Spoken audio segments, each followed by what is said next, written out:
So now let's see how we can utilize the color to alpha filter inside a Photopea.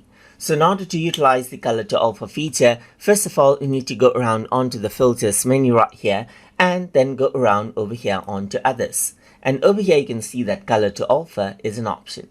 So once you do that, by default black color is selected, and wherever black color is there, it actually goes around and turns it transparent.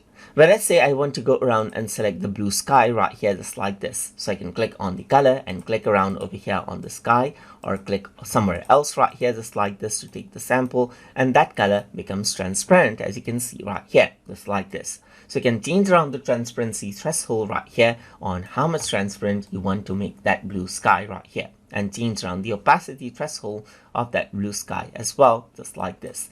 And once you press OK, then this is what you have, as you can see. If I were to go around and create a new layer right here just like this, you can go around over here and then let's say for example have the shape right here, and that is the background, as you can see right here. It is completely transparent.